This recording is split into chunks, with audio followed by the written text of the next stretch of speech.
Hi students, this is a little video for writing and grammar actually. It's about subject-verb agreement. Now subject-verb agreement may sound a little complicated, but it just means that your subjects and your verbs have to agree in terms of number, okay? So if you have a singular subject, you need a singular verb, or a plural subject, you need a plural verb. And this is very simple in most cases. As you know, when you decline a verb, when you conjugate a verb in English, it's usually simple. I have, you have, he, she, it has. Usually the singular, third person singular gets that S, and all the rest are the same. We have, they have, and so on.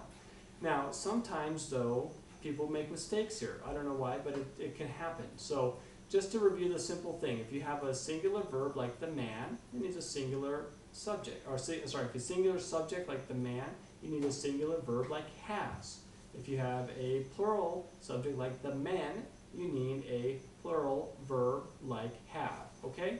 Simple. There are two ways in which, however, this can be a little confusing, or sometimes students make mistakes. And the first one is when you have a relative clause between the subject and the verb. Like the man who has many friends, and even though friends is plural, the verb goes back to the man, so you have to make sure it's singular. The man who has many friends likes to go out with them on the weekend.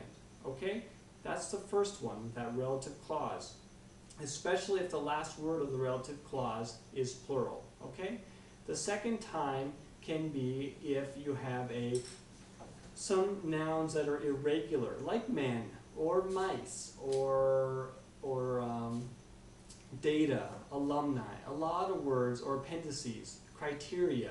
A lot of these words in English are irregular, and you have to know that they, even though they don't have an S at the end, they actually are plural. So for example, phenomenon, that's singular, even though it ends in O-N, that's singular. The plural is phenomena with an A. So phenomena of the Earth's weather are changing, or something like that. Or data are. The data show us many things, not the data shows, because that's singular.